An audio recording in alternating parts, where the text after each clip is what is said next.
Hati-hati. Iya. Hop hop. Cak cak cak. Ya. Wun. Ha. No.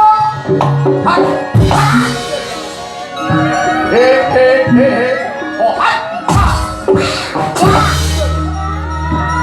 Wah.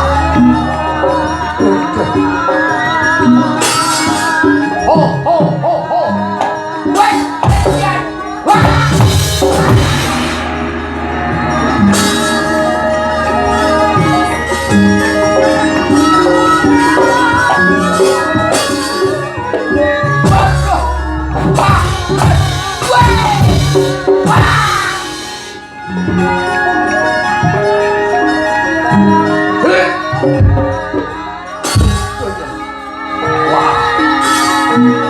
Udah kawan.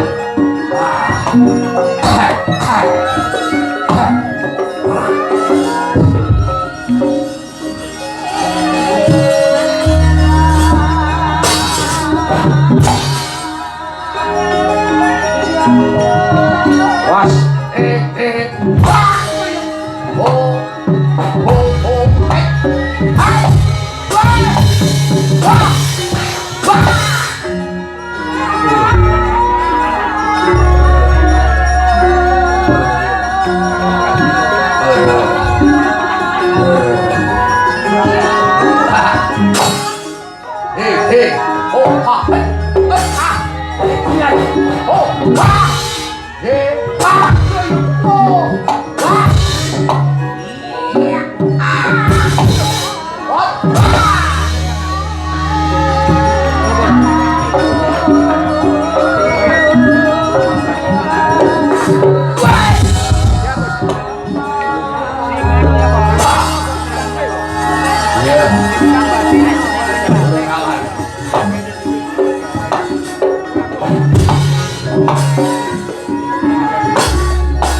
Durung kawan. Bojo pecah selama yuk.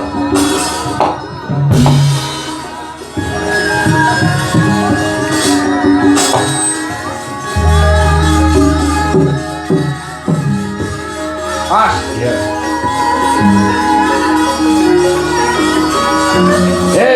Ah, oh.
Andriakso.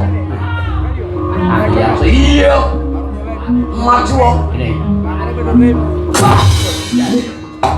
Ini.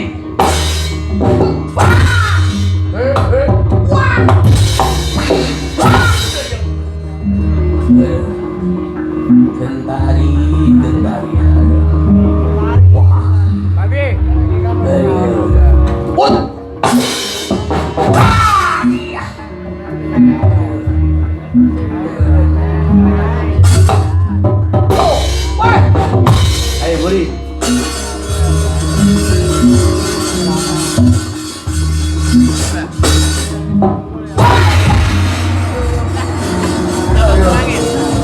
Das itu kalau dasnya wah ganti musuh ganti musuh ya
Ayo le, bisa aku le.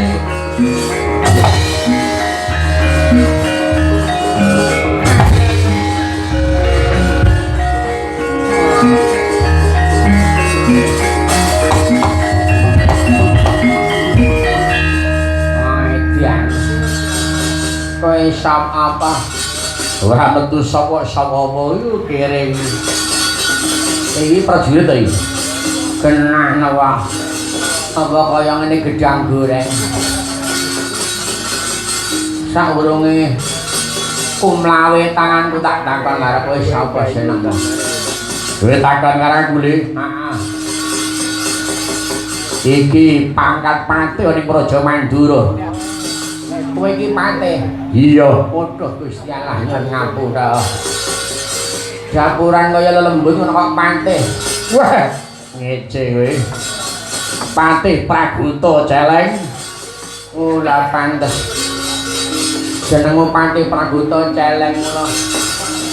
Patih pangkatku Praguta jenengku. Nah celenge tak padake dapurmu kuwi lho. Wong iki yang ngene kok celeng.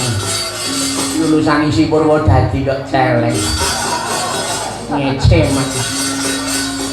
Ayo ngajak pirang dina le. Sedina angger monjo. Wis tak obati ginseng torean. Karo tak ombane teh telur. Wah, kaya bidan. Oh itu ngombe teh telur kasane kerjetan. Ngecang. Sebelah nada ayo maju. Kleno pengendamu bialang-walang kekek bodadimu. Weh ngejak jendong ayo maju.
Ayo situ.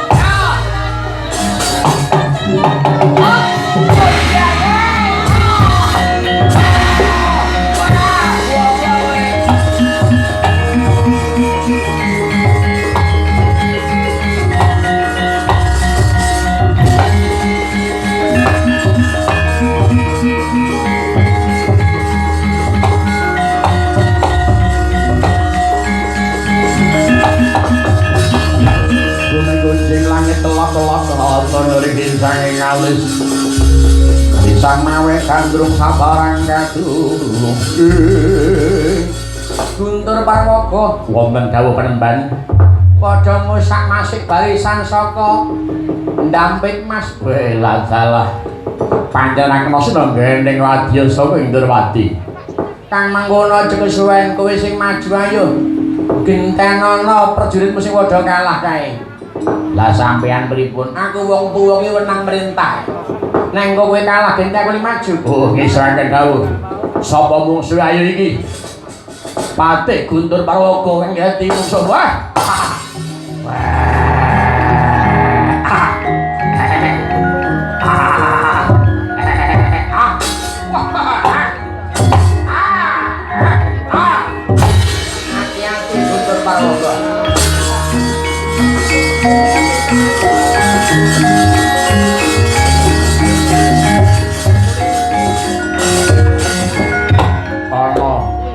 Pating Satriya ngimba sandangan patih kuwi sapa takon karaku Pati Udawa blok kowe Pati Udawa iya pergi kondi padha aku ya patih ndampin Mas Patih Guntur Parwoko ayo endi Janaka ora kudu ngulungake glak-glak limbahmu hot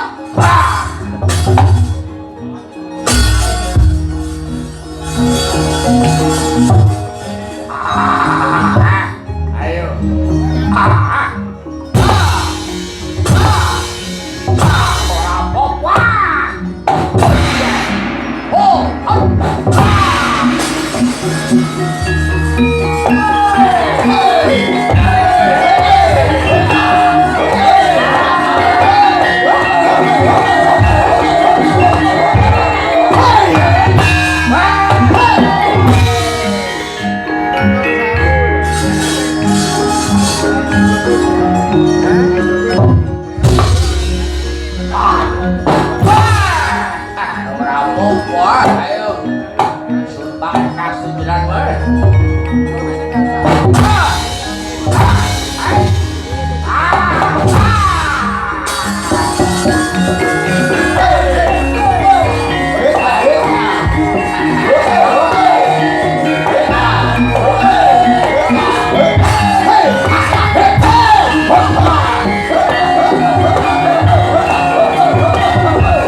ya sono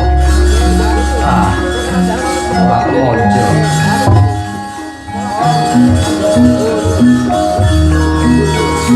Andi mungsuh ngaremat mungsuhmu iya ikan pedas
sadurunge aku noleh kowe ngaku kowe sapa? Wah, buta iki. Genah kok. Apa kaya ngene sinden sintang. Kowe buta? Genah. Buta sapa? Buta kowe? Buta ngendi? Aku saka Ndamit. Ndamit, Mas. Iya, wis ada seru-seru. Kowe buta saka Ndamit, Mas. Pangkat apa? Pangkatku Patih. Patih? Iya, Patih sapa? Patih Guntur Parwogo. Wah, jenenge medeni wong. Guntur Parwogo. Kancane bledek karo kilat kowe. Heh. Iya, kowe sapa? Ruwana karo aku. Durung. Wah, kula sok nonton wayang. Ora pun nonton dangdut karo bokong sepok wae. Lek nomri Panubana gobong nonton mandra Prabu Baladewa Hali Joko Kosana karo karo mati karo itu. Ngerti ya? Ngerti? Aduh, ora ngerti kecepet telihmu ngene. Prabu Baladewa. Baladewa. Hus. Baladewa kok Baladewa. Ayo kalian ngomong. Ayo ngomong. Rasake. Wah, buta ku yang ngene iki kok. Entuk Ayo Prabu Baladewa. Yo. Apane Raden Janaka? Kakang Ipe. Kakang Ipe. Yo. Lah iya. Kuwi ora ngadepi. Ayo. Aku apa kowe jare apa? Kelakon tak dadekke. Piye? Tadi kamu? Arep tak padani. Piye? Ada mana nih? Wah, lagi golongan tadi para kok blak aku buang kok.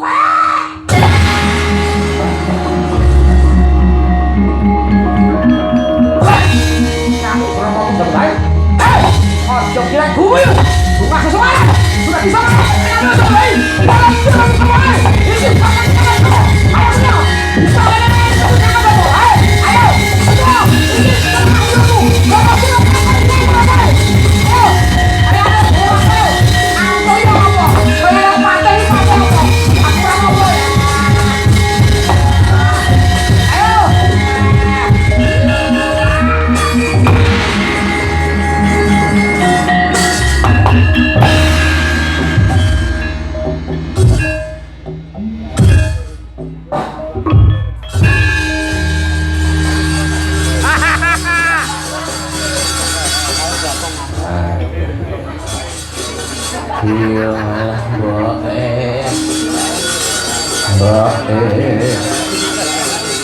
Ya Allah, nyuwun kopi ya Allah.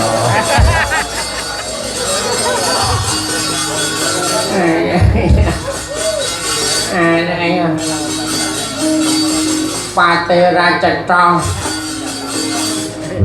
Pripun matane ra roh. Napa ta? Wong ngene arep ngebruki ku mbok sarang-sarang sing dibruki sapa? Rombongan dhewe kok dibruki. Andangane ngebruki wong liya tanggung jawab. Nek rombongane dhewe iki ra iso rapet. Pajak yang lain. Mundur ah. Niki Prabu Baladewa ora ngerti. Kaya ngapa jakune Baladewa.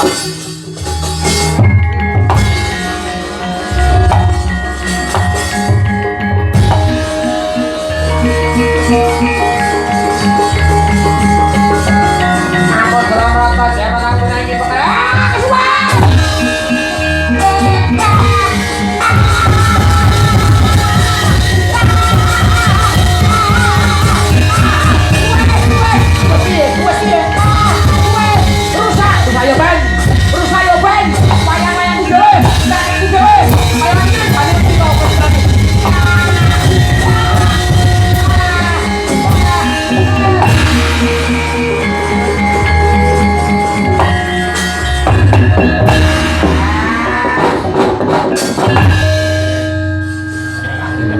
sisan terumpuling tenan kowe iki rombong aku podi lah pripun iki lho sawangan iki lho perasamu ning ndi mangsamu ngene iki ngopani prenggo karo budi rusak ngene iki. Iya ra. Wah, bisa ubah-ubah. Lah. Dipasang sikik. Iya. Kayak dudu menungsa balade pasang sindri. Andri nyolongi rokok ku wae.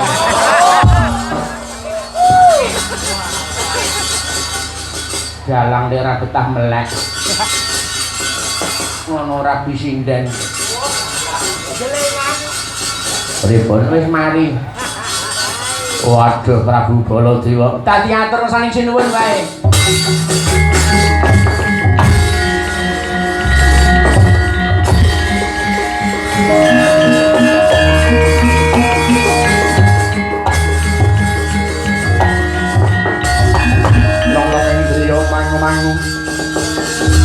Mangun kon kandu hamring pangler ngomong poganin Jayan tampul somong sang jahu pompo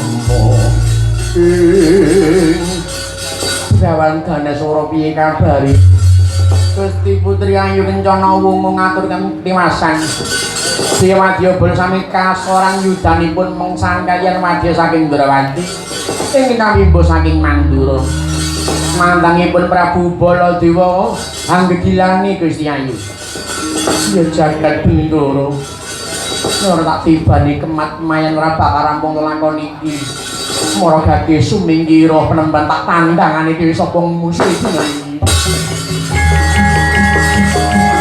mangkaten Gusti Putri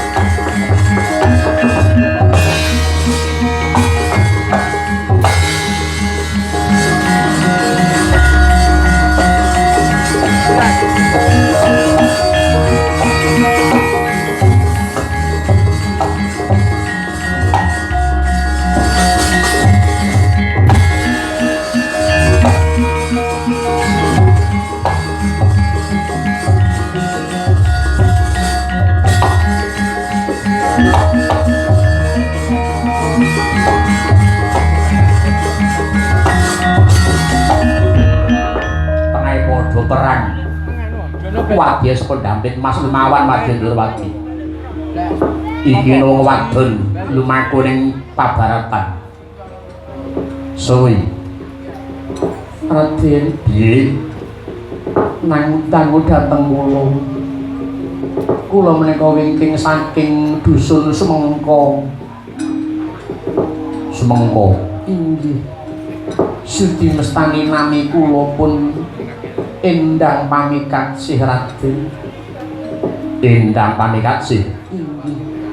Kini ning pabaratan. Kula ngupadi pasumpenan kula. Kowe ngimpi apa? Lebeting pasumpenan kula pinanggih kaliyan Raden Setyaki. Pujangga duwe kekiyataning Praja Ndrawati minangka dados pujangganing pranging praja. Kowe ketemu Setyaki terus kesengsemanah kula kaperwasa beda ning asmara dhateng Raden Setyaki Raden. Kowe ngerti Setyaki ana ngendi? Wonten pangingken. Durung ngerti sejatine. Dereng. Iya aku iki Setyaki. Raden Setyaki ora ana liya mung aku iki. Nek ketemu Setyaki arep ngopo? Kula badhe suwita. Piye? Kula badhe nderek suwita. Nderek gesang sareng kaliyan Raden Setyaki.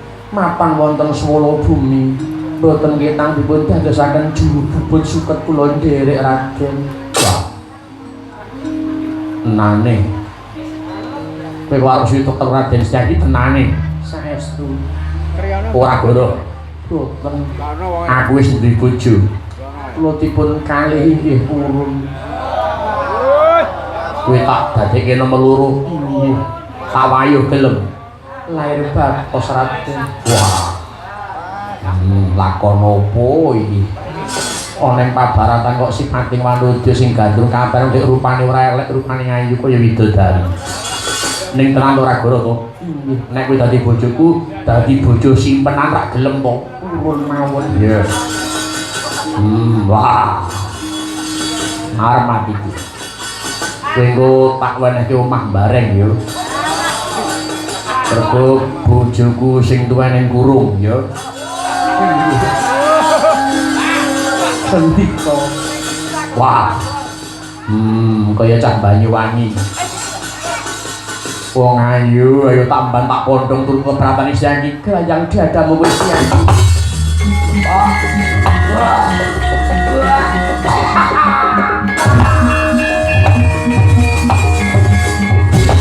Wah, ora dijanji lah.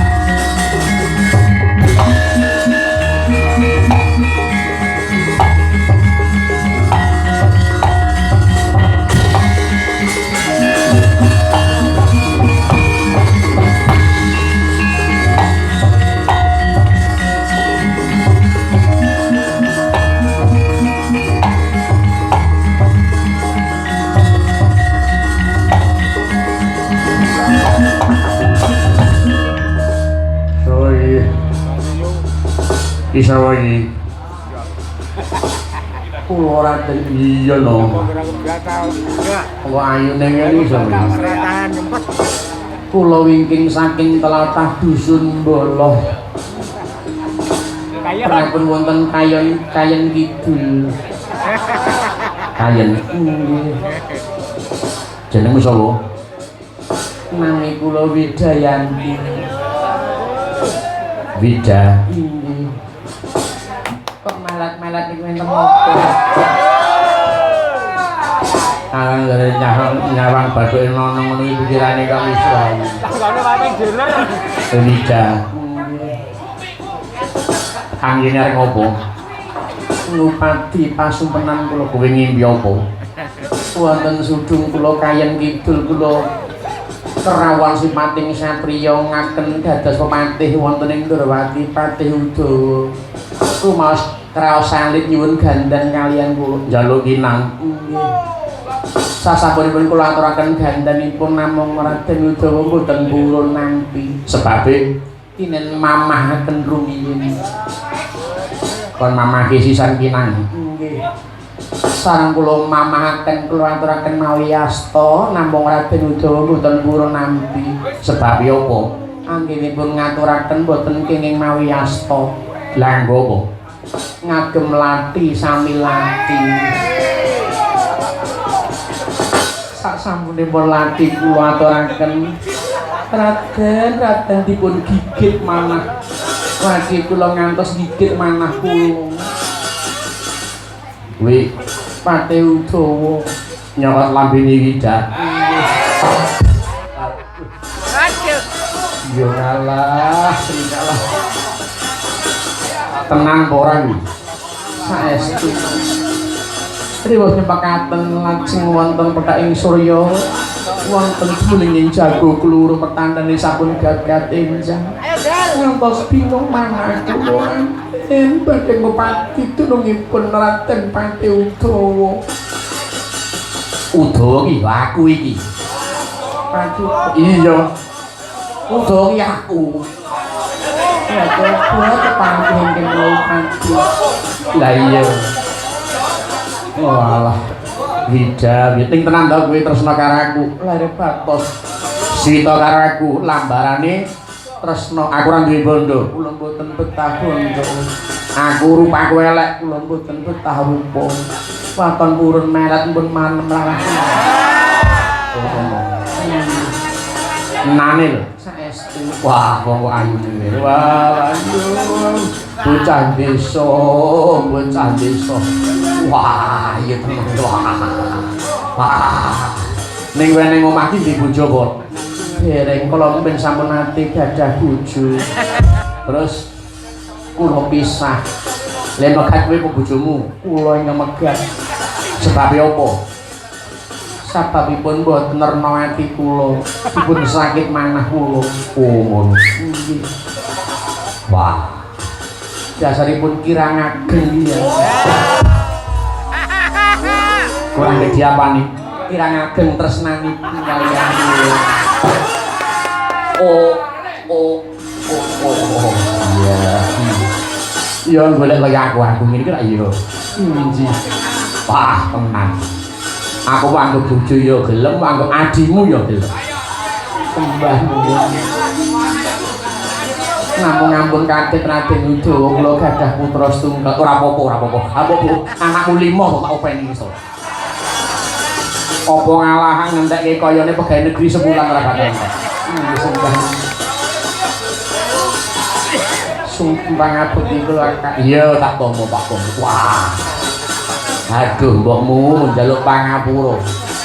Muga-muga ora duwe paketan bengi iki mergo mbokmu menyusuri minang. Ayo tampan Pak Pondok gayang jajan paling. Wah.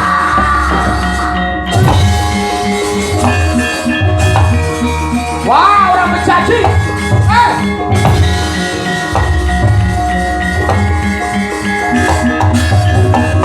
Pragoto. Gulo. Hati-hati Pragoto. Pripun? Mungsuh iki ora sak bawane. Ora sak bawane sak mungsuh iki manudya. Ratu ndamping Mas ing maju dhewe. Walah dalang. Kabeh bolo do kena kemat-kemayan. Iya. Mula kowe sing hati-hati. Nggih. Carane ngadepi wong nibahi kemat-kemayan gampang. Pripun? Aja nyawang sak ndure tenggak. Tegese ora kena nyawang rupa. Wah, pripun sampeyan iki? Nek nyawang liyane malah saya kisruh no. Pikiran rebet lho, langsung jujurno wae ngono ya. Ora nyawang rupa ya nggo apa. Nek penting ono ane kok. Hati-hati nggih. Sampeyan iki kudu hati-hati. Aja kuwatir, aku ora gampang kena godhog. Nggih, sumangga kan. Ampun nganti kena godhog, ora bakal. Nggih.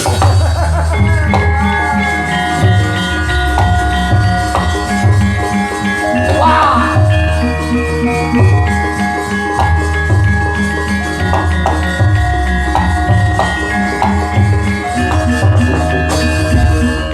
Amuk Suramrata, Jenrata. Amuk geger aku. Ayo, imbang-imbang ana kekuwatane. Baladewa musuhe. Ndi musuhe? Baladewa lumawan. Majule gane ngali ayo. Sapa sing ngaku yuda? Baladewa ing parang tanding ora bakal mundur sajang kapal batange maju ke Dawen Mas. Ayo. Baladewa musuhe. Ayo. Ndi bolane? Sinuwun Prabu Balarama. Amuk Suramrata, Jenrata. Ora bakal tak rungu, ora bakal tak dulu. Ndi musuhe? Sinuwun Prabu Baladewa kula ingkang sampun sowan. Amuk Suramrata, Jayawrata. Amuk ganteng wae. Nduk yo oleh mendak sedhela disawang iki sapa? Amuk Suramrata.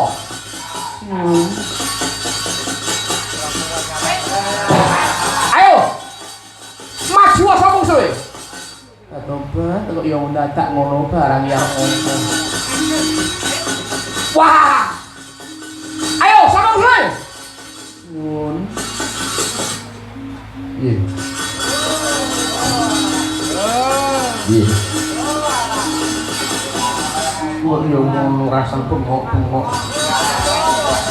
Ayo go patut-patut.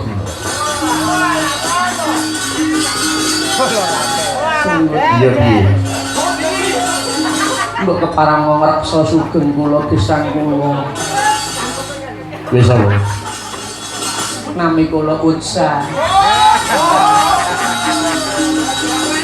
Utsa anake Mas Prawanto kae. Ijek cilik iki.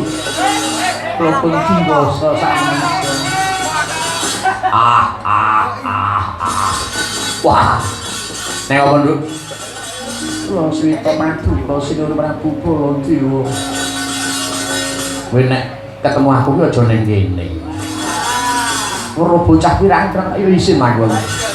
Aku ki ratu dadi conto lho. Boten napa-napa.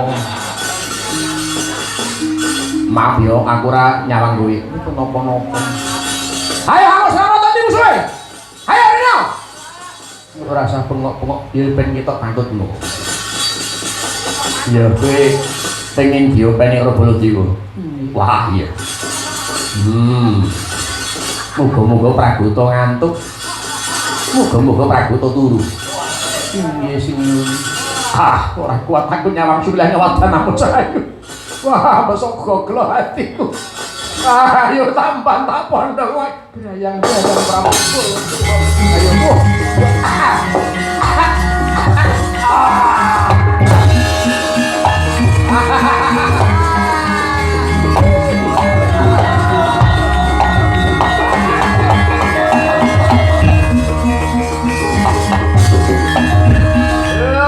Sumbut karo meling-meling bekas-bekas. Kalau ngono le kena dhewe. Alah. Andek puno kok meling andek dari-dari. Hati-hati Praguta. Mungsuh iki wong ayu. Aja nganti kena kemat-kemayan. Wah, malah dhewe sing gletak. Wah, wong ayu. Oh, alah kantilane ngatiku, ayo tambang tak pondong manis. Tutono brantane pun kakang. Wah, edan iki. Alah, nyuwun pun nyuwun.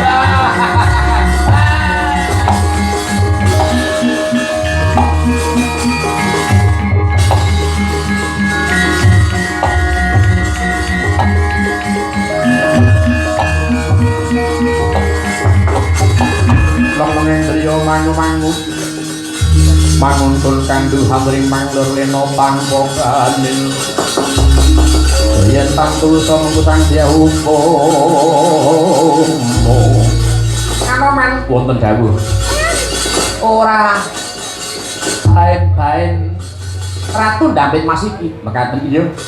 Ingkang mengkono singgon ayu golek banyu bening. Ndorwati bakal tak kemuli penduk. Utawa mendhung pas sawetara dimen bisa gawe bunga kabeh ora jebul ngesake dawuh ayo golek banyu bening sore itu direken.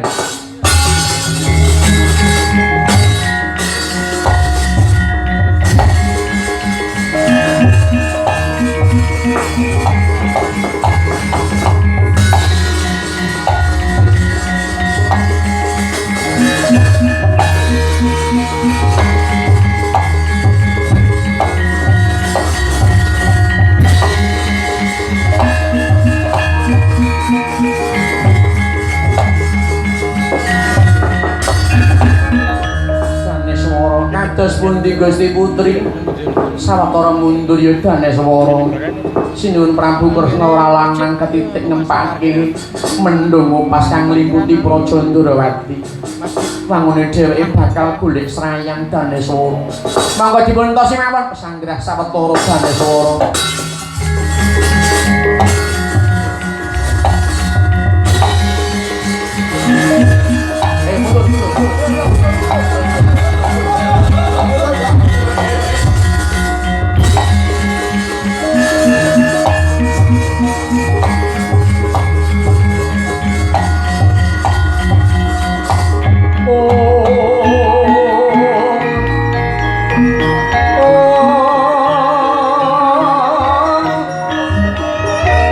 Palukon lakuning lekas luwi polmuding kidung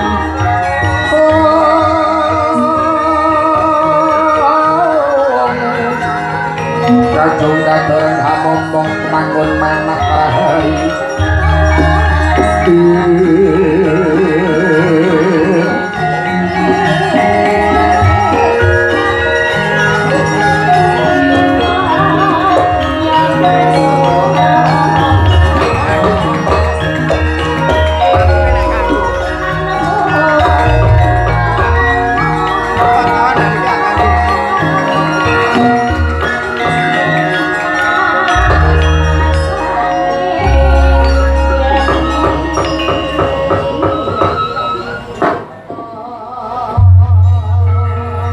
Riri Sarabda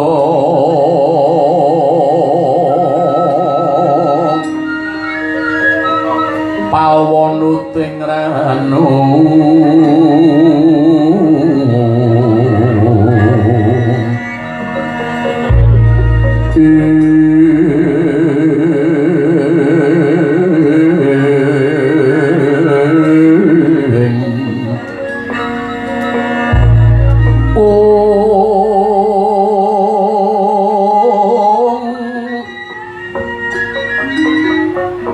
Bersing karasanira dening kanyut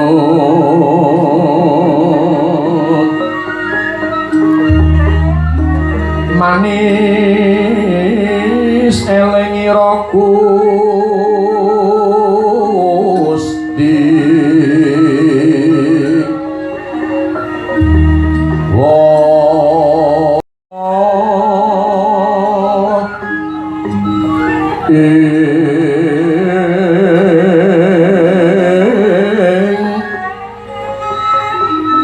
kamal mirahing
Sidat agunging namada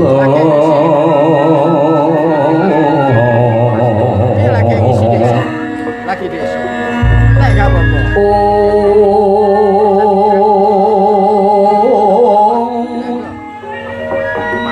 sajroning guling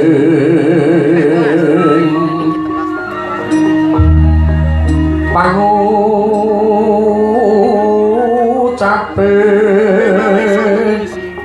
janmanendra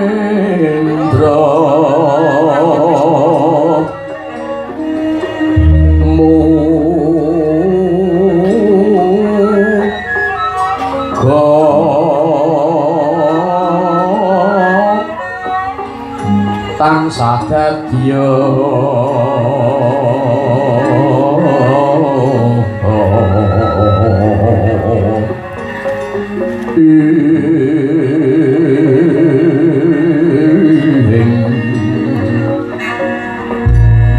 linduran kewala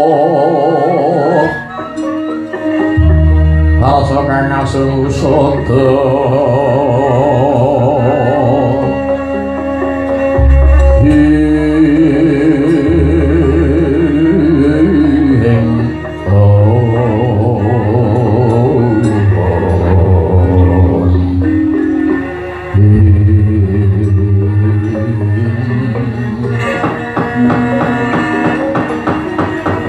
kaya mangkono pangkin ucap ingin sami mangun bondo wala mati ing mangke wanci wis gagat patet 5 wancine gara-gara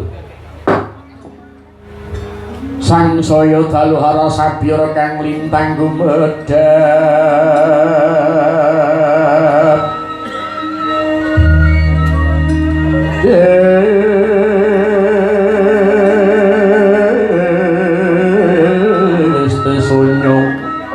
tengah bengi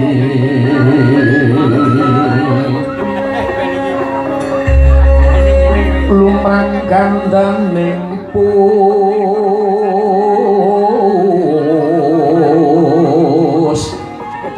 pita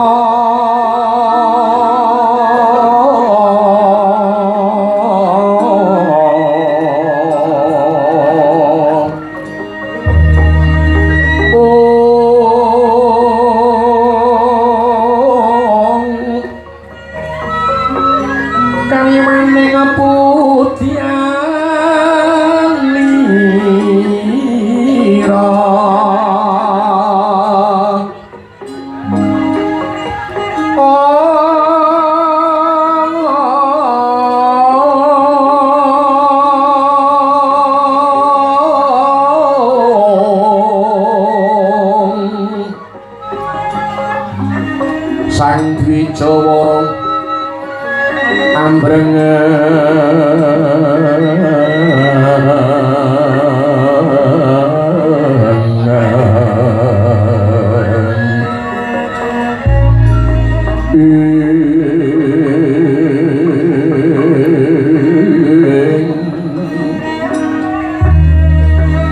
oleh swaraning madu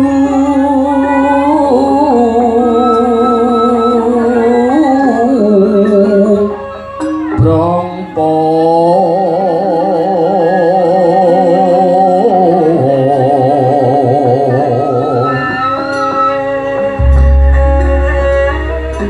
manung sungsarining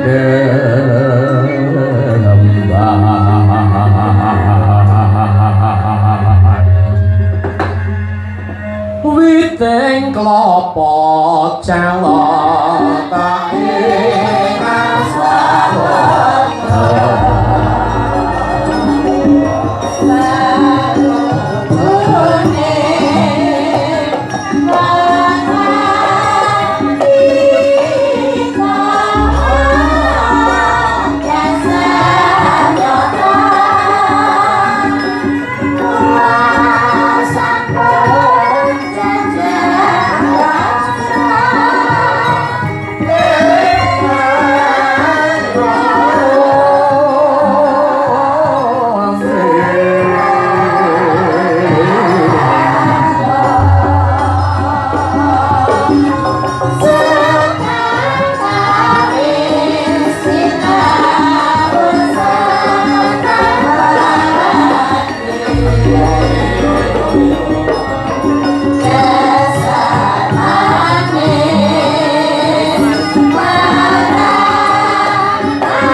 wancine wis gara-gara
Alhamdulillahirabbil alamin.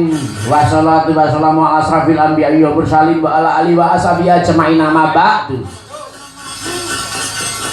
Nggih, kula nuwun Petripun sampun medal wonten ing enjang menika ngapunten. Pancen Petrik rada randan, pancen tak sengaja tak gawe keri sebabe napa. Amin. Kula pitados piyai grobogan umumipun khususon katelan mriki sampun pono babakan wayang. Sing dipirsani ora mung hiburane tok, ning ya sak lakone, sak lakune sidalang gone gancarake crita dimatke dimirengke. Alhamdulillah. Tak kira penggemar wayang iki punah ning ternyata pengecualian untuk grobogan wabil khusus wonten ing dusun mriki. Alhamdulillah. Saderengipun pun Petruk matur para Wiyoga, para waranggana, tepuk tangan untuk penonton, untuk aplaus malam hari ini. Hebat sekali. Monggo padatan angger bar mingguan niku bubar ning nyatanipun mriki tasih kuwathah ingkang ngematke wayang. Ya debat. Kula niku wonten turupi gedhe kula biyen niku nggih wonten tlatah Purwodadi. Wonten wilayah Kuwu sak temenipun nalika kula tesih dalan nom. Saniki pun suwek, tuwek kok suwek. Ning nggih dereng tuwa nemen lah wong ya. Nyatane jek payu. Ayo lumayan. Alhamdulillah. Kula saged nambani raos kangen kula kaliyan para grobogan. Muga-muga manjing seduluran karo warga katelan mriki. Amin Allahumma. Amin. Petro minangkani pamundhut saking Raka Mas Pujiyanto ingkang dalem menika ngentas pitulus. Aku mung meling karo manten bisa mangke keluarga ingkang sakinah. Sakinah iki saka tembung sakana. Ngono wis saka tembung sakana. Werdine anteng utawa meneng ora goreh rongeh ora ngubah musik kombak kumpul karo kahanan. Dadi saurunge dadi pacangan, dasu dadi manten kita lanang wedok kuwi duwe karakter dhewe-dhewe. Wong wedoke cerewet kenes ngono kae, sing lanang anteng ngono kuwi. Niku sadurunge dadi manten. Lah nek wis dadi manten dadi siji, ayo kudu ninggalke egone. Jenenge tup tinutup saling melengkapi. Kekurangane wong wedok dilengkapi wong lanang, kurangane wong lanang dilengkapi wong wedok. Dadi ngono kuwi ben iso asri penguripane. Bisane nggayo sakinah wong lanang karo wong wedok sing wis dadi manten kudu ngerti kewajibane. Ngono ya lho rungokno Ibu Di kuwi. Sing menacah kuwi. Kewajibane wong lanang ki siji dadi kepala rumah tangga. Tegese wong lanang ki aja ingah-ingih, kudu tegas menentukan sikap lho ngono. Lan ora kena dak sia karo kabeh anggota keluarga. Lho ngono digawe padha. Ora kena egois lan menangi dhewe. Ping pindho dadi pangreksaning keluarga utawa ngopeni ngreksa rahayuning keluarga. Pomo anake kena masalah, sing rampungi wong lanang aja wong wedok kon maju. Pomo lho iki pomo anake mlebu ning kenakal remaja ya digoleki lho ngono, tanggung jawab. Ora kaya Budi. Mbok ya tobu aku pekewo. Apa wong lanang pekewo? Angka 3 golek rezeki sing halal. Lho kuwi iki rungokno iki penting iki. Nadyan to golek dhuwit aja mung sembarang sing penting entuk dhuwit, ora gagas halal haram aja. Mergo nek kok mung golek dhuwit kuwi nganggo dalan sing ora kepenak, utamane main judi apa main apa, nyelot utawa ngeslot. Bapak sampean menang lah delalah nang-nangane iki dineke bojomu, mangka bojomu lagi wawarat utawa meteng wah tenan. Barang kuwi mau duwe ditukoke pangan-pangan dipangan bojomu, terus dadi sungsum dipangan anakmu sing nang jero kandutan. Sesuk nek metu nek lahir mesti anakmu mbeling kae. Lha iki survei membuktikan mula nek bojone lagi meteng ki ngati-ati. Nek golek pangan ya dicocokne sing kira-kira sing halal. Lho ngono Mas ya dadi penabuh. Sewenge kayane ora mingsrone sing penting halal lho ngono. Lawuh tempe anggere halal. Wah, niku dadi bocah kang utama. Iku. Terus angka 4 golek wentah keluarga. Wong lanang kudu rencana sing mateng kanggo anak-anake. Wah, iki arep ujian. Ya ora sadolan ning dinti anake. do testing sing ayo do rampung wis ngono ae le.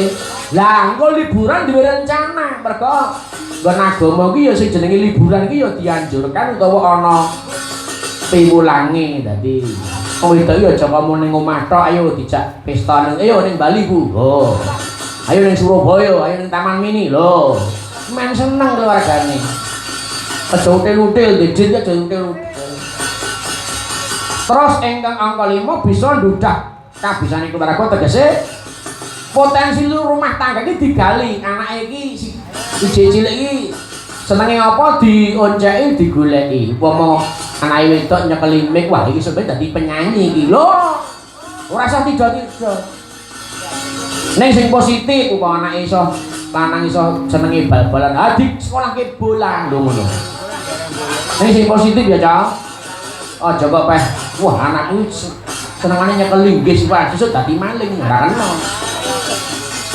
Terus yang pungkasan yaiku bisa njaga silaturahmi lan komunikatif lho.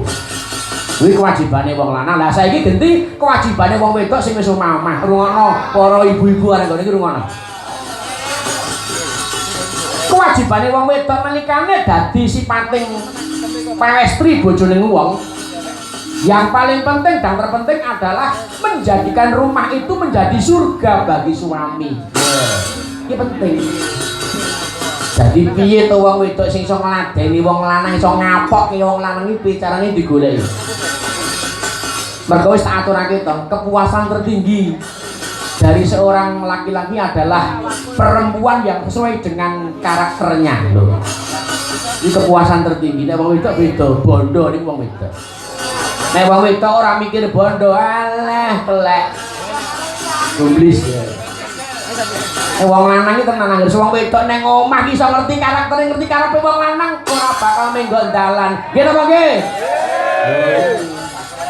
Dadi upama bocah niaga apa bocah dalang apa bocah dagelan ngene iki mulih kok parang ki ning omah ki wis dasteran, ambune wangi, wis keramas.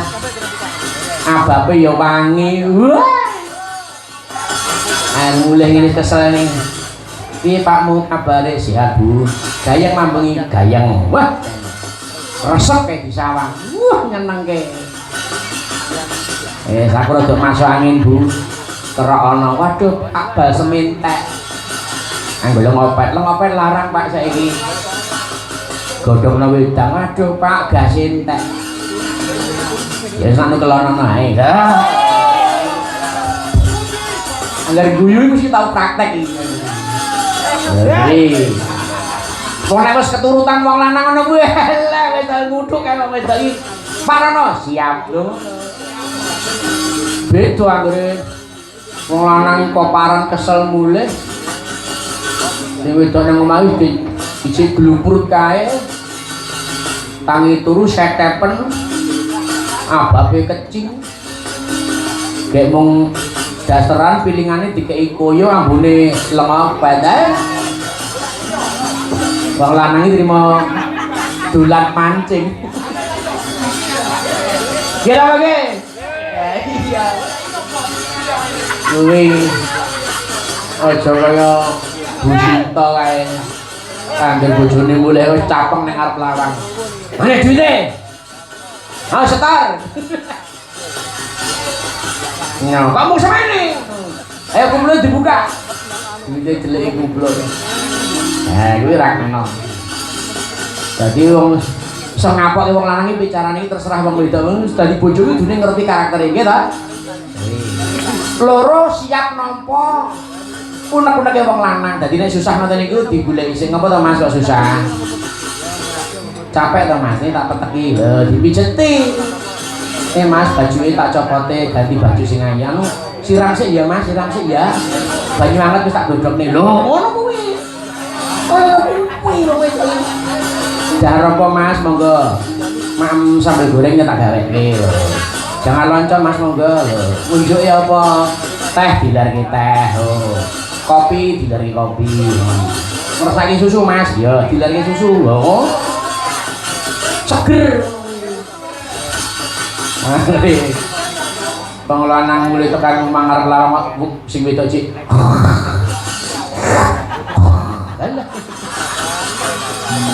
Terima metu. Alasane wedangan. Jadi panggur saya wong lanang iki aku ngene lho Bune. Oh iya Mas sing sabar ya Mas yen kabeh iki. Ah ngono kuwi wong wedok iki harus muni ngono sing lanange adem lho. Angkat telu siap nglairke lan duwe anak kuwi wajib.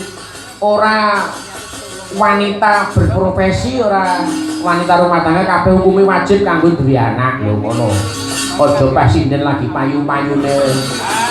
Aku gak meteng sik, aku gak meteng sik. Alah, aku pengen duwe anak. Emah aku gak meteng sik. Saya metu jopo. Metu jopo ki dolan maksudnya.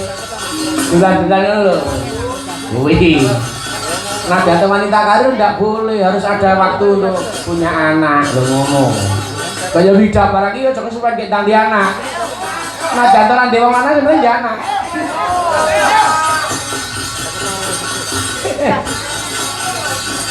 Terus angka papat gelem entah anak ngopeni anak nah jatuh dadi wanita berprofesi dadi sinden dadi apa dadi penyanyi nang omah yo kudu ngopeni anak. Lho ngono. Mbak Ida kuwi lho, wah anake ngate dijak kabeh. Ayo, maju sak mobil. Akhirnya mangkat iki anake diseragam ra kambing kabeh. Lele mah. Niku angka 5 yaiku dadi daringan sing becik. Dadi nek nampa kayane wong lanang kudu dihormati. Berapapun pemberian seorang laki-laki harus dihormati. Nadyan to mbok menawa kayane luwih akeh sing wedok tinimbang wong lanang, ning aja nganti nyamah karo wong lanang, paham? Sidan-sidan iki yo ngono nadyan to bojone sindan iki niaga kayane ra sepi ruwa kono sapa iki jentuk saweran jentuk blonjo ora kena nyamah karo wong lanang. Iki guru lakimu. Mikira. Aja ngreset ternyol. Ngomong semene, aku lho seneng itu ya semene. Tidak boleh. Ruwakno kuwi. Bekti karo wong lanang iki penting ngono. Kuwi. Wis dilewangi rekoso ngabu kaya pandhe besi. Ya malah Mas, mbok ya ndareng kene. Aja ngono. Wong lanang kalau nglareni ngelu sirahe. Kedatos mak aku nyawa selendang biru.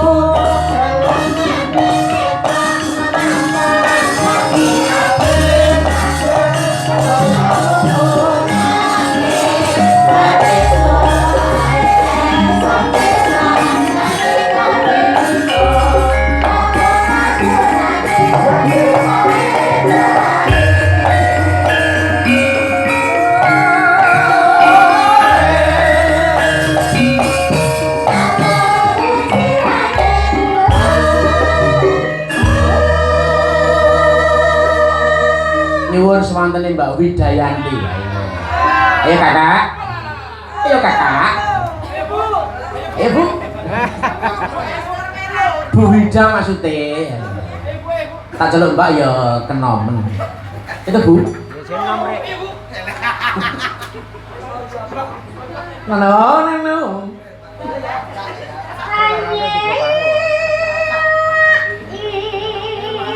Bisa ning omah nyincin di tanah.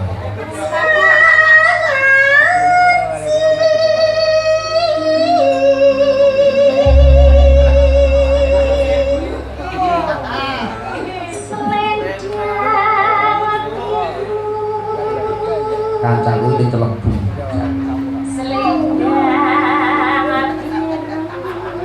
Lano.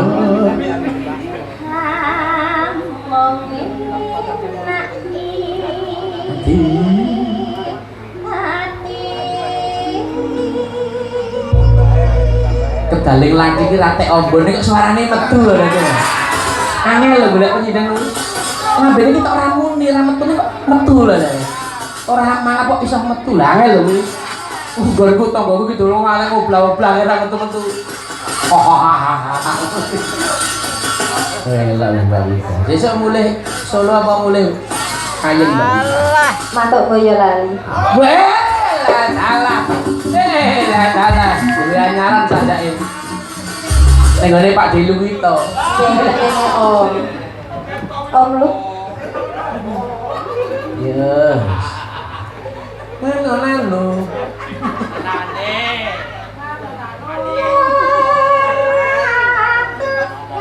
Raden Sekawan. Batin setiamu. Ayo. Kur wong telu. Siji Kicaka Rupa, Rupa Kicara Jemala. Ayo. Cira lu, ya. Selendang biru.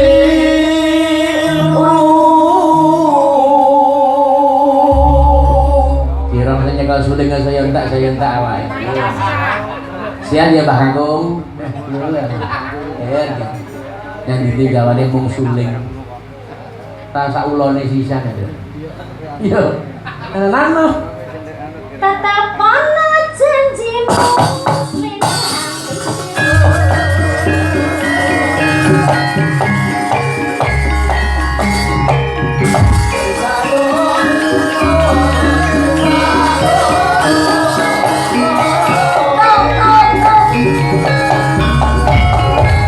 Dendeng kentang enteng sambel lontang.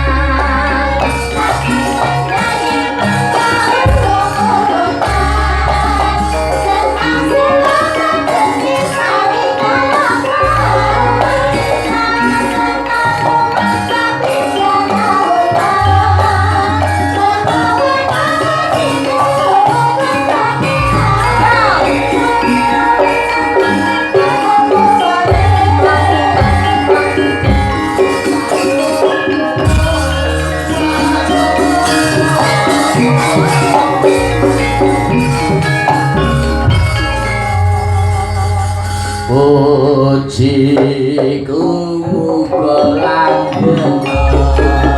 Pujiku tansah lestari Nyalesono ajuni aku sayang nyekoni Awitiku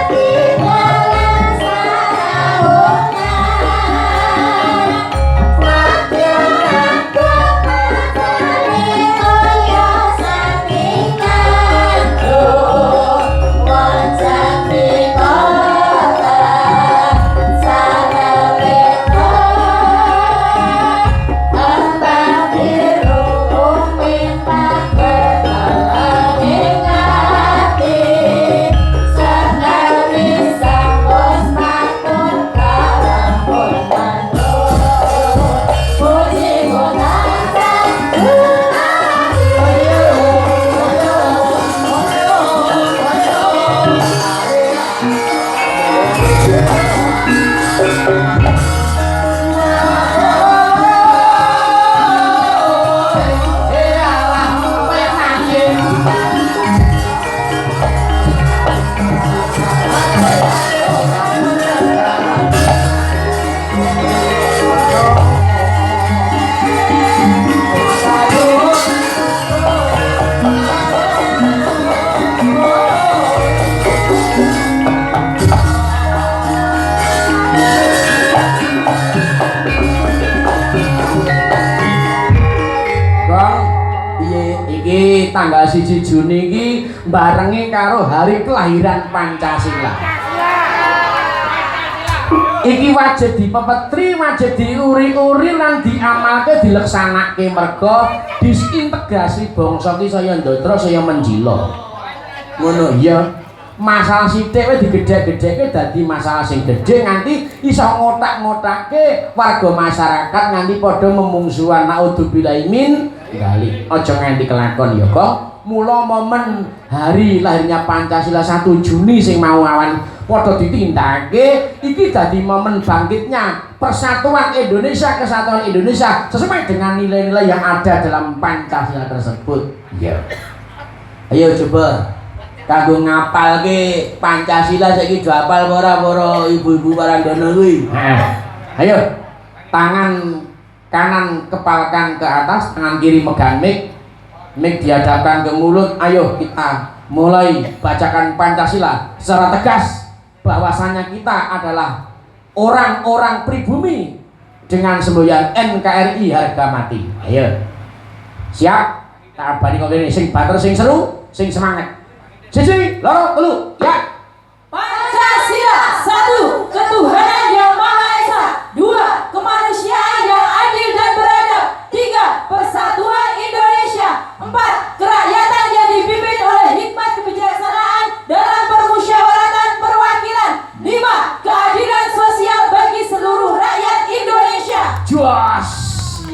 Tepuk tangan untuk ibu-ibu. Hebat. Semangatnya sih kantor-kantor. Jadi aja mau ngapa kok ya diamalke nilai Pancasila iki sing paling gampang iki ngamalke apa? Ayo sesuai peradaban nek ning omah laden bujuk, gotong royong yang masyarakat. Kuwi termasuk rewang bareng iki termasuk pengamalan Pancasila. Lho ngono. Upama sampean lungguh ning marung ana kursi loro, kowe nggawa tas ya aja tasmu diwenehi kursi sijine aja. Nek ana wong liya ya kursine iki digawe kosong monggo Mbak Mas pinterak mriki kuwi pengamalan Pancasila. Lho ngono. Aja sak penake dhewe aja menang sendiri lho ngono. Iki sing wedok saiki sing kaku. Ayo sing lanang aja kalah. Yo utara Prajangga karo Bilung. Ora gathuk karo dapan kok. Siap ya? Siap. Kudu luwih tegas tinimbang ibu-ibu ayo. Cira lu ya. Pancasila, satu ketuhanan yang maha esa, dua kemanusiaan yang adil dan beradab, tiga persatuan Indonesia, empat kekayaan Indonesia, peradilan, lima keadilan sosial bagi seluruh Indonesia. Wong telu nek kaya rombongan tebura aku. Terus ya. Mas Romat karo Pak Satimen saya. Rasakan susu ning sing tegas ya. Cira lu ya. Pancasila, satu ketuhanan yang maha esa, dua kemanusiaan yang adil dan beradab, tiga persatuan Indonesia, empat kekayaan yang dipimpin dengan kesetaraan dalam persoalan peradilan, lima keadilan sosial bagi seluruh Indonesia. Ya. Gas. Sip. Ayo saiki Mbah Panut ayo Mbah. Sing cepet aja kalah karo sing loro ngantek becik cepet ora cecer awene bonus. Ya ta? Rokok sampurna merah purun Mbah. Purun. Tuku.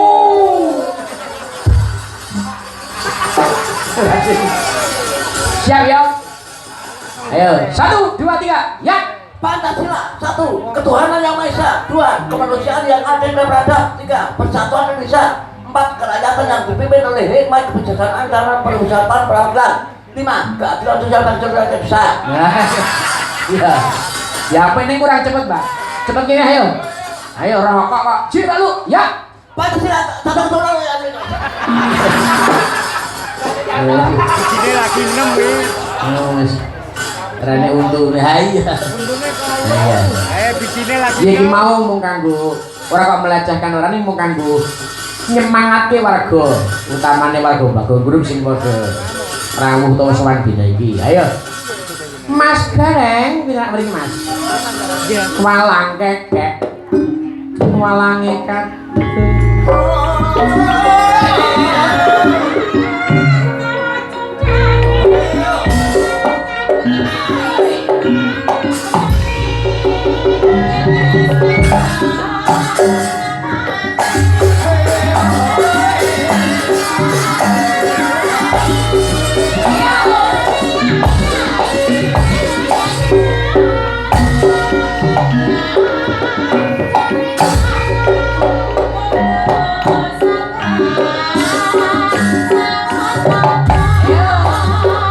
Ngaturaken sugeng rawuh paduka sugeng tinarah lenggah ingkang sekeca sinambi mirsani pagelaran ringgit purwa kanthi jalanipun kisagon kalemono. Tepuk tangan untuk Mas Gareng, spontan tapi hebat tenang. Ayo kepepet loh. Elak tenang. Lagi Mas Gareng. Jauh mo.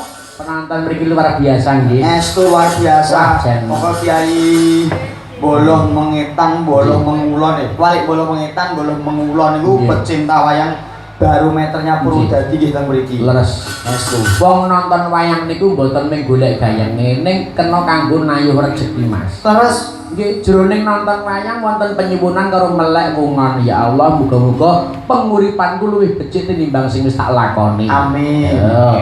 Ben sesuk upama sing do duwe sawah panene iso melimpah ruah. Amin. Sing didagang padha diparingi buati sing akeh. Amin. Ya. Pegawai negeri mundak pangkat mundak belanjane. Amin. Lan sak pituruting. Leres.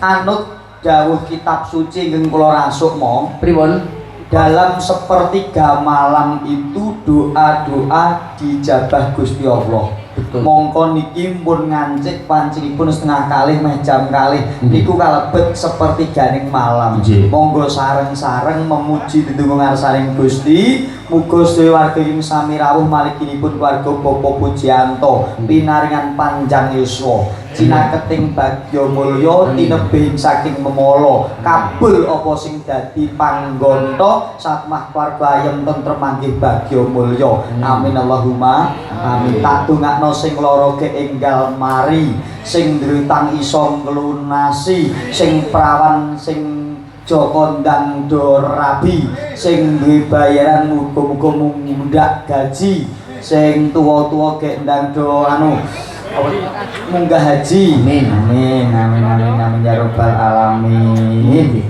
Tenan. Ayem nggih. Ayem tentrem estu. Mula mirsani wayang aja sepotong-sepotong. Leres Awake dhewe iki golek pangsa pasar ning ya golek pendukung wayang. ije Golek penggemar wayang, gawe penggemar wayang. Aja gawe penggemar campur sari, aja gawe penggemar liyane mergo kaya nuwun sewu lho Mas Gareng. Dawuh. Kaya bintang tamu, kaya pesinden, kaya lelagon sinika-nika niku namung kangge bumbone wayang. ije mo Digoleki sejatine wayang ku piye alure piye digolek maknane ngene karepe ngene. Aja nyawang dalange sapa ning ngrungokno. Wejangane pas mayang ki dalang ki wejangane apa nek kena ditindakake kanggo uripe sedina-dina. ije Iya. sari-sari ning wayang. Nggih. Mula simbah-simbah riyen nate ngendika Nggih. penonton wayang ki nek sok kala mangsa sore rame iku gur kepengin delok gebyare, teko perang gagal kepengin delok lincahe. Ning yen do mirsani kok nganti nyongo tumekaning menyura sari-sari ning penonton. Monggo sari Betul. lakon rak teng nyongo menyura to, Mo. Nggih, nggih. Muga-muga sari ning penonton nika pikantuk sari pati ning lakon Amin. bisa meresep jroning ati kinarya nggugah rasa kamanungsanipun satemah dados manungsa sing bisa ngurangkapi kagem tangga parunipun. Sak ngoten nggih, Mo. Nggih, wong panjenengan ki saora-orane gareng ning ya lulusan pedalangan. Pangestunipun. Ya, alhamdulillah. Panjenengan ki saora-orane nek basa suluk ngono kuwi ya wis di luar kepala. Ayo, suluk. Iya ta. Kula nek mung kanca-kanca ning wis ora lulusan sekolahan dadi ya. Nggih. Pangestunipun saniki pun rektor kula. Waduh. Alhamdulillah rektor. Nggih, Isi Surakarta. isi Purwodadi. Mbok kula nyuwun mboten kitang-kina sulukan napa nyongong nggih. Purun menyuruh nggih, purun eneng nggih purun. Kula perkewet ya, Mo. Alah mboten sapa kewet meniki kangge ngetingalaken bilih Mas Gareng menika pancen bener-bener lulusan sekolahan seni dadi mboten mung ngabal-abal dadi panjenengan duwe ijazah ki ijazah asli. Lah mangke nek warga mriki terus diberbanding-bandingke. Pripun? Wah, mbake apik garenge. Sok taun ngarep gareng wae sing Rezeki iki sing ngatur Gusti Allah, Mas. Awake dhewe sing penting berusaha, nggih ta? Nek dalu niki sing ngatur Pak Pujianto. Kok saged Nggih rezeki dia iki sing ngatur Pak Pujianto. nggih niku anu dalane Gusti Allah. Nggih minangka lantaran. Dadi mboten masane kula niku mboten istilah ajeng main mboten nek panjenengan iso umpama payu mayang kula nggih remen. Nggih saestu. Pangestunipun. Wong urip niku pun enten ling ngatur kok. Menungso dicetak glem kan Madyapada niku pun enten bagus sok ngene rezekine ngene, tumpakne iki bojone iki lah iki. Leres. Kuwi liya-liyane iki lah kuwi wis enek. Gusti Allah niku sampun janji bakal nyukupi kabeh kebutuhane sekabeh makhluk sing ana sak nduring bumi. Iya. Kebutuhan lho nggih. Iya. Sanes kepinginan marganipun, kebutuhan lan kepinginan niku ora benten. Benten, benten. Nek kebutuhane wong urip iku sandang pangan papan. Cukup. Niku pun cukup. Ning sok kala mangsa ketindihan kepinginan sing kasurung ubale nggawa nepsu. Lah kuwi sing nek rasa ngontrol kuwi bakal kisruh. Lah ngoten iki ugi nderek memuji kagem Mas Manten Mbak Manten sing Nggih. dini suda Nggih. anut kitab suci sing tak rasa ugi. Nggih. Muga-muga langgeng selawase aja nganti ana padudun sing bacut nganti sing ora kaya dikarepke awake dhewe. Mergane napa? Nah, mergane napa mo perceraian itu tidak haram, namun dibenci oleh Allah Subhanahu wa taala. Mongko sapa pawongan sing digething Gusti Allah besok manggon ing neraka jahanam niku lho, Pak. Kuwi sing dibenci karo malaikat bareng. Lah ngoten niku. Mula dalem. Pripun? Ngeten lho. Musik kok aku tak matur lagu ini. Heeh. Gusti Allah nate dawuh, Heeh. perceraian itu tidak haram, Iya. namun dibenci oleh Allah Subhanahu wa taala. Mongko menungso sing dibenci Allah Subhanahu wa taala Iya. besok manjono neraka. Ya rasa nolak puri. Ini mah maksudnya Neraka jahanam. iya. Kalian sing dibenci karo malaikat kuwi bangsa pegatan. Leres. Nah, Bon gendak bojone tangga barang iki dibenci malaikat ya, Mas. Ya ta? Dibenci malaikat ya dibenci Gusti Allah ya. Ning disenengi setan. Ya ta? Oh ngaten. Nek ya ana gawean sing disenengi setan karo sing disenengi malaikat iki ya ana. Napa niku, Mas? Ya iso nuruti hargane wong-wong kuwi mau lah. Enek uga gawean sing dibuatingi malaikat ya digecingi setan. Napa niku, Mas? Demeni bojone setan. Kula mboten paham wong cek cilik. Ayo suruh sih Mas, kayak apa sulane? Nah, Sula sing Purwodadi napa sing sing Purwodadi no. Niku ten viral ten kan kitab-kitab ngoten niku. Ya. 6 mawon Pak Dik. Cumangkah anggro sesumbar lindu bumi gonjang kanjeng kumaludo kadya butur kerto umupe kacala niki batu merah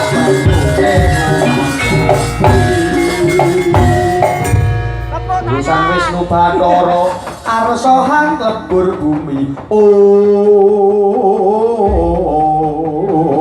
om Iba, tindak kuwatir iki nek dalang sing gajaran terus melu kuwi. Badalan tenan. Gawe cengkok. Wah, dede. monggo niku jane munggo untuk Nggih, nah. nggonan janipun Barang sing kleru ki dienggo anu wae, nggo geguyonan aja ditiru. lah nggih Oh, wong campur sari kidul kula niku ngeten kok. pripun Usulan panjenengane ditiru karo MC kok. Lindu bumi goncang aja, kumaludo tak tuntang. Gusti Allah, kayak bangsane opo kan ngono. Ya pancen kabeh iki nek duwe ciri khas ngono kuwi ya kena nirune ya ora kaya nek sing asli gitu. nggih Lah niku weton panjenengan iki nek panjenengan sing nembang ya mesaya patut, nek liyane iki ya apik ning ora patut ngono. Oh, ngaten. Heeh, pancen dikasih gareng jajak iki ngoten iki. nyatane niku sing dadi iso nek nggo nasi kok Ngono niku. Ayo Mbak Ida Lala menang ya. nggih Pak Ida Pelak. Kuning kawula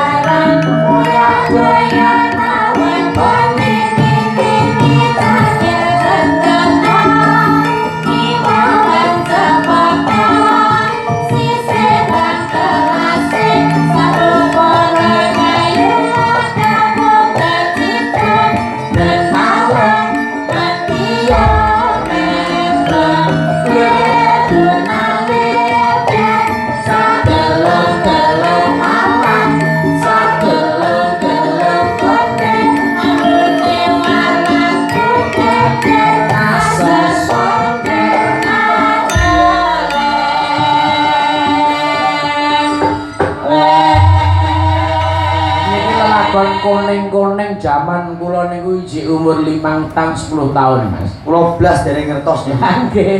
blas layar Iki batin mboten dong Duda Mutiara kependhem. ini estu nggih kepenak sanget kok Mo. Nggih. Niku jane lagu sing mengku suraos Pasemon Mas. oh pripun Pasemon marang panguwasa jaman semono. nggih Gitu, zaman Orde Baru, rak paham to maksud kula? nggih Lah di semone nganggo lagu kuning-kuning. Nek pengen terjemane sesuk sampean WA kula. oh ngaten mangke Ora rampung to iki. Mbak Ida. Aku tak nyuwun lelagon cara Jawa Baratan, Mbak. oh wah Nggih. elok jabaratan Ayo. Baju terkahon men nggih suwe ra metu niki. Boleh. Ayo dipurwakani bawa Mbak Ida. Yuk. Mabuk Gusti.